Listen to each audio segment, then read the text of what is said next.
Okay so I know कि मैंने कहा था कि मैं वैगाबॉन्ड अपने चैनल के ऊपर शुरू तो करूंगा और उसको जल्दी खत्म भी कर दूंगा, लेकिन मैं काफी दिनों से वैगाबॉन्ड के ऊपर उसके चैप्टर 2 के ऊपर वीडियो नहीं बना पाया। तो आज मैंने सोचा क्यों ना उसके ऊपर वीडियो बनाया जाए और उसका सेकंड चैप्टर का वीडियो डाला जाए और मैं जल्दी से जल्दी अब वैगाबॉन्ड को है ना अपने चैनल के ऊपर कंप्लीट करने की कोशिश करूंगा, ताकि तुम लोगों को भी है ना काफी मजा आए इस सीरीज को देखने में, क्योंकि ये सीरीज काफी ज्यादा अच्छी है और मैं चाहता हूँ काफी सारे लोग वैगाबॉन्ड को पढ़े। और मुझे पता है काफी सारे लोग नहीं पढ़ पाते, तो इसलिए मैं YouTube के ऊपर ये स्टोरी नरेशन करके तुम्हें बता रहा हूँ। तो अगर तुम लोग इस वीडियो को देख रहे हो तो इसका सेकंड चैप्टर देखने से पहले इसका चैप्टर 1 देख लेना।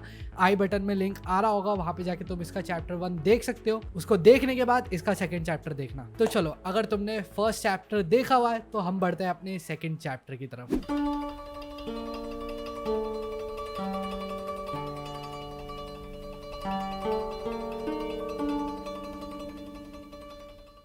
चैप्टर की शुरुआत होती है, टेक्सो और माता हाची एक घर के अंदर लेटे होते हैं। माता हाची टेक्सो से सवाल पूछता है कि हम दोनों कहाँ पे हैं। टेक्सो उसे जवाब देता है कि इससे कोई फर्क नहीं पड़ता, बस हम जिंदा हैं वही काफी है। फिर थोड़ी ही देर के अंदर रात हो जाती है। फिर हमें अगले पेज के अंदर एक औरत दिखाई जा रही होती है जो कि काफी ज्यादा खूबसूरत होती है और वो शीशे के आगे तैयार हो रही होती है। फिर वो टेक्सो को उठाने के लिए आती है और टेक्सो उसको देखते हैरान हो जाता है। और फिर अगले ही पेज के अंदर हमें माता हाची दिखाया जाता है और टेक्सो और माता हाची जिस घर के अंदर है वो इसी औरत का घर है। इस औरत का नाम है ओकू। और फिर टेक्सो ये देखता है कि माता हाची बैठ के ड्रिंक कर रहा होता है और माता हाची टेक्सो को इनवाइट करता है कि वो उसको ज्वाइन करे ड्रिंक में, पर टेक्सो मना कर देता है और टेक्सो उसे कहता है कि हम कुछ ही देर में यहाँ से निकल रहे हैं। पर ओकू उन दोनों को जाने के लिए मना करती है और वो ये भी कहती है कि वो दोनों यहाँ पे जितने दिन रहना चाहे वो रह सकते हैं, हमें उनसे कोई भी तकलीफ नहीं है। फिर अचानक से एक बेल की रिंग होने की आवाज आती है और फिर ओकू माता हाची और टेक्सो को ये बताती है कि वो अपनी बेटी के साथ यहाँ पे रहती है और ये लड़की और कोई नहीं, ये वही है जिसको अपने प्रीवियस चैप्टर के अंदर देखा था,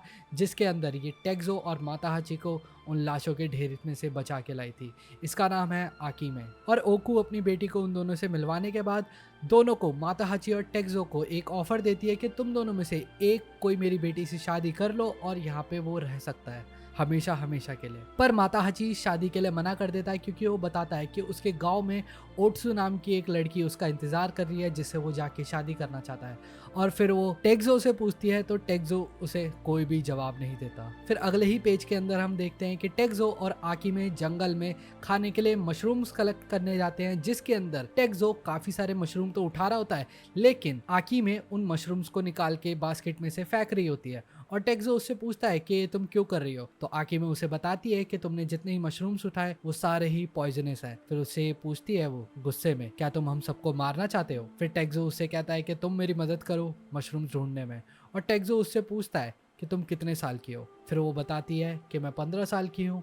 और फिर टेक्सो अपनी उम्र बताता है कि मैं 17 साल का हूँ। और आकी में ये सुन के हैरान होने जाती है क्योंकि उसको बिल्कुल भी नहीं लगा था कि टेक्सो 17 साल का होगा। उसको तो लगा था कि टेक्सो की उम्र 30 साल होगी। फिर आकी में और टेक्सो के बीच में काफी बातें होती है, जिसके अंदर टेक्सो उससे पूछता है कि तुम उस रात वहाँ क्या कर रही थी लाशों के बीच में जब तुम हम दोनों को ढूंढ के लेके आई। तो फिर वो उसे अपने बारे में बता रही होती है, लेकिन और फिर अगले ही पेज के अंदर हम ये देखते हैं कि माता हाची ओकू की मदद कर रहा होता है और उसको एक लकड़ी का ढेर दिखाई देता है। तो वो लकड़ी का ढेर में से लकड़ी निकालने जाता है, पर वो देखता है कि उस लकड़ी के ढेर के पीछे काफी सारी तलवारें थी और वो उन तलवारों को देख के हैरान हो जाता है। पर अचानक से उसके पीछे ओकू आ जाती है और ओकू उससे पूछती है, क्या तुम्हें पता चल गया। और फिर दूसरी तरफ आकी में टेक्सो को ये बता रही होती है कि हम लोग चोर हैं। टेक्सो उससे पूछता है चोर किस तरीके के। और वहीं दूसरी तरफ ओकू माता हाची को ये बता रही होती कि हर बार बैटल के बाद वो बैटल फील्ड्स में जाके इन तलवारों को कलेक्ट करते हैं ताकि वो अच्छे पैसे बना सके। और फिर वो माता हाची के हाथों से तलवार लेके उस तलवार की शीट हटाते हुए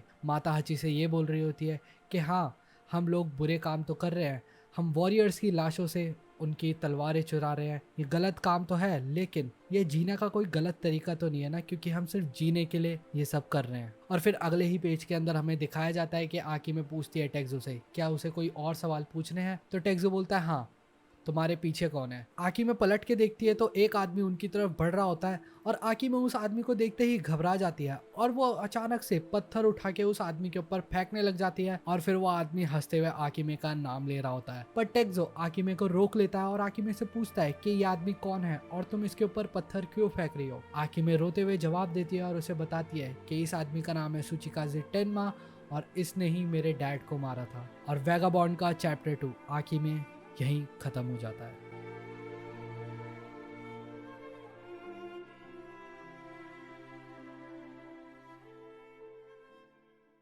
तो हाँ गाइस, आज के वैगाबॉन्ड के चैप्टर के लिए इतना ही और आगे अगले चैप्टर के अंदर तुम्हें काफ़ी सारी बढ़िया बढ़िया चीज़ें देखने को मिलेगी जिसके अंदर तुम्हें एकदम काफ़ी तगड़ा एक्शन देखने को मिलने वाला है। तो उसके लिए चैनल को सब्सक्राइब ज़रूर कर लेना। और हाँ, अगर तुम लोगों ने चैप्टर 1 नहीं देखा है तो चैप्टर 1 की वीडियो यहाँ पे आ रही होगी, इसको जाके तुम पढ़ सकते हो। चैप्टर 1 के अंदर भी मैंने काफ़ी ज़्यादा अच्छी तरीके से वैगाबॉन्ड को समझाने की कोशिश करी है। आज की इस वीडियो के लिए इतना ही। मैं मिलूंगा तुम लोगों से एक और नए किसी वीडियो में एक और नए टॉपिक के साथ। तब तक के लिए टेक केयर and goodbye.